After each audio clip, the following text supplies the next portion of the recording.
Right, so this video comes to you from near Nottingham. I'm at the Japanese water gardens. I promised Lee Calladine, the guy that owns the place, I was going to come here again. I was here last 12 months ago and I said I was going to pop over again, so I'm here now to have a quick look. He's made some changes in the back of his shop with new things. So let's go in and have a look.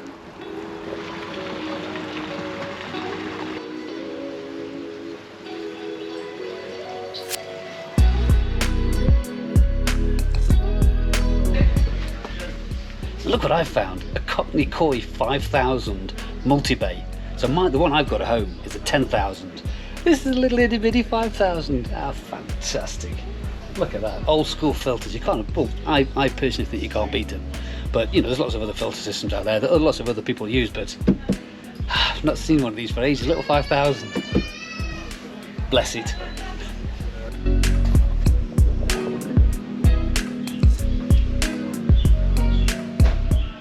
See what I mean? Loads of other different filters. This is a Nexus, I think it's a 320. Yeah, Nexus 320. These are humongous, these are massive stuff. These, I mean, this retails, it's just over 1,500 quid, but apparently if you have a discount card, it's a little bit less. So, yeah, these are massive. I don't think about having one of these, but I'm happy with me Koi 10,000.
Years ago we had a beautiful pond round here. This was all landscaped in a Japanese style, and that pond, it was most of the customers that used to come to the shop, they found it really interesting. The problem was that it became overgrown with all these trees constantly dropping leaves into it. It became very, very high maintenance, and we weren't actually using the pond for anything constructive at all. Right. So what we did, we converted it into a water reservoir, and I actually did quite a few videos at the time. Yeah, I can remember seeing them. Really good. The old process of converting it, and then that water is piped underneath the ground to all of our ponds out there.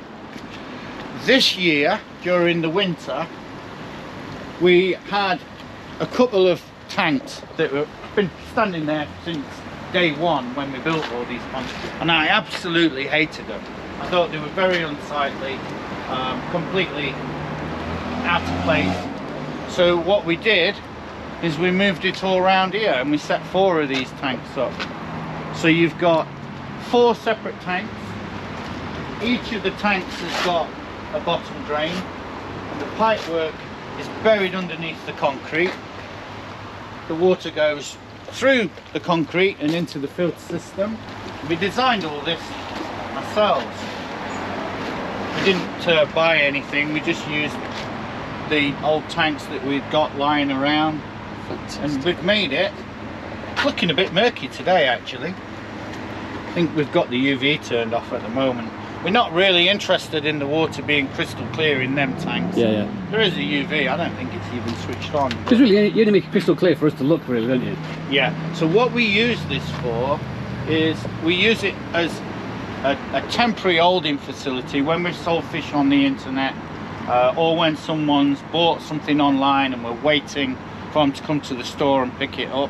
then we can pop it into there. Brilliant. It's also great as an overfill, so if we've just got too many fish, it gives us somewhere convenient to move them into. Worked great. We've had no problems with it at all. I can think that the future with it we'll just find more and more uses for it.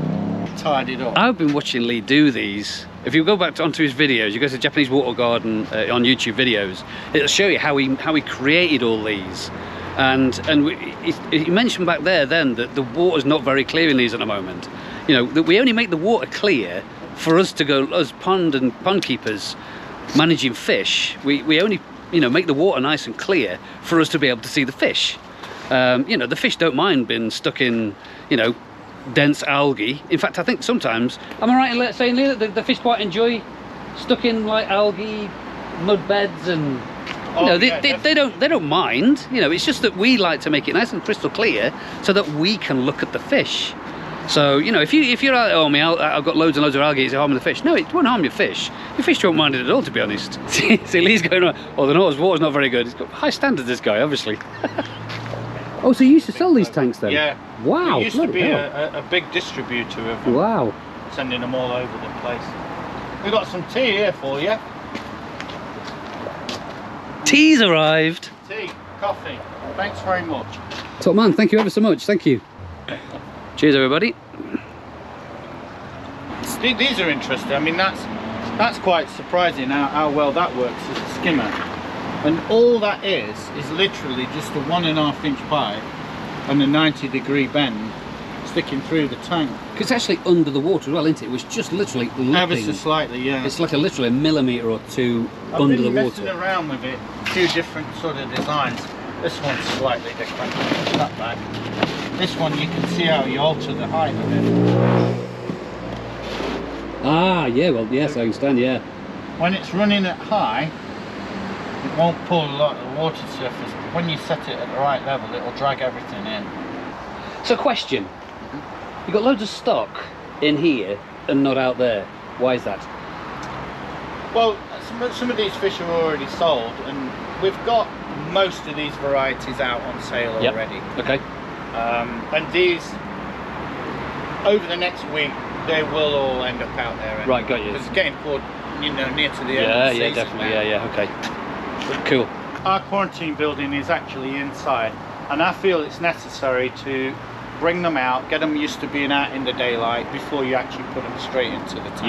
Yeah, why not? Yeah, excellent. I'm glad we've come back here. Wanted to see these, so I've been watching him build them, you see. Glad we've seen these.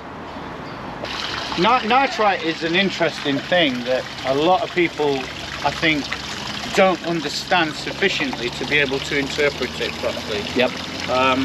It is very common for ponds in the summer to run in with a bit of nitrite in there. Yeah. And knowing when there is a genuine problem, or when it's just something that's a result of a change of circumstances, is the important thing. I don't quite know what I'm getting at, but what it is with nitrite, if it's an ongoing problem or it becomes concentrated, then you need to address it. Yeah. But a small amount of nitrite, even in an established pond, in the summer when you're feeding heavily, when you put new fish in, or when you've just done a service on your filter, it's an inevitability, really. Yeah. And a small amount of nitrite is nothing for a koi keeper to worry about. Right, yeah. So if you get just that tinge, a tiny little spike of nitrite has no significance. yeah, okay. It's a big spike of nitrite that would cause problems. Yeah. So if for example, whatever you test is bright blue and it goes purple, then you've got a problem on your hands, haven't you? Yeah. If it goes sort of blue to a darkish blue, then it's present.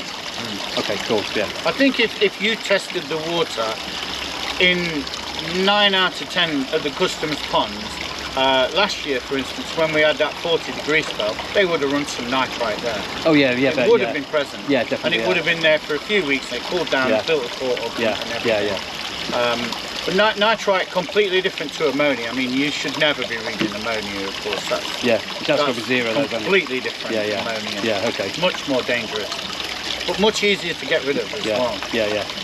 Great. I think I'm definitely considering putting Ballcocks in mine. Because you just never know, do you? No. This is one of the upgrades that I would recommend anybody do to a pond. Fit a ballcock to it. Yeah. You can precisely set the level in your system. Yep. You don't need to resort to dragging a nose pipe out. Yeah. It's automating the process. Yeah, dead right, yeah. My moving bed is going to become static for a little while, I think. See what happens. Try it. See what happens.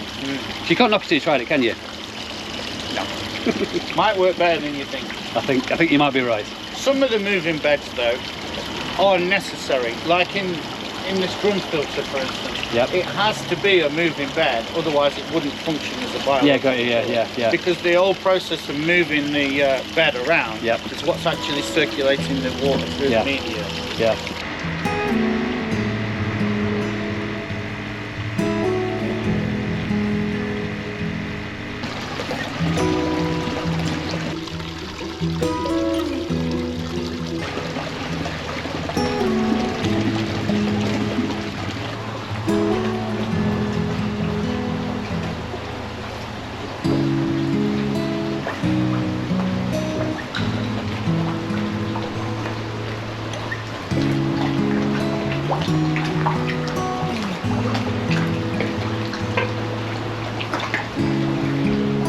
So, Lee, if I buy 2 fish, You get one free. what if I buy 2? You get one free. To buy 2? You buy 2 and you get one free. Have we ever heard that before?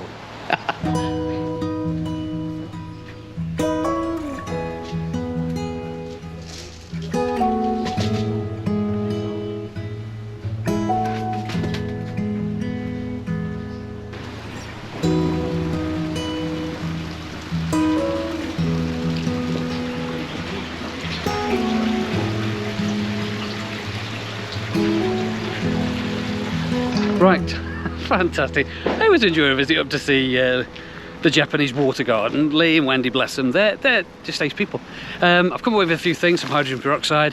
I've also come away with a bull valve, what do you call it, one of those things that refills your pond should you start losing water, to automatically fill the pond up, which is good. So I'm on my own now, I think. I had a lovely little chat with Lee, had a cup of coffee with him. Thanks for that.